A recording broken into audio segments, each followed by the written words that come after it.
শেখ হাসিনার রাজনীতির চরিত্র আমরা ধারণ করব। আমাদের বিরুদ্ধে যেই সমালোচনা করুক, যে রাজনৈতিক সমালোচনা করুক, আমরা তার মিটিং ভাঙতে যাব না।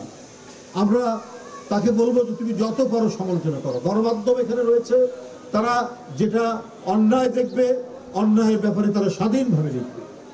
শেখ হাসিনার আমলে সাংবাদিকদের পায়ে গুলি করা হয়েছে, অসংখ্য সাংবাদিককে হত্যা করা হয়েছে। সেই যুগ যেন ফিরে না আসে। আপনারা আমাদের অন্যায় দেখলে, আপনারা আমাদের কোনো কথায় আহত হলে আপনারা স্বাধীনভাবে আমাদের সমালোচনা করবেন। আমরা যখন হরতাল দিতাম, মোড়ে মোড়ে দেখতাম অস্ত্র শস্ত্র নিয়ে আওয়ামী লীগের পান্ডারা বসে থাকতো, যুবলীগ, ছাত্রলীগ। আমরা সেটা করব না কখনো।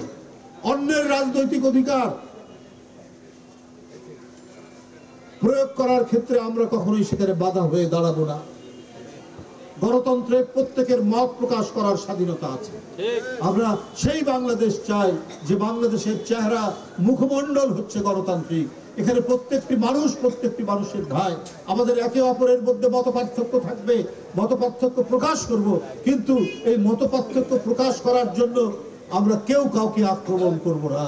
আমরা সেই বাংলাদেশ প্রতিষ্ঠা করবে, এবং সেই জন্যই মানব সেবা হচ্ছে বিএনপি এবং তার অঙ্গ সংগঠনগুলোর রাজনীতির একমাত্র কর্মসূচি।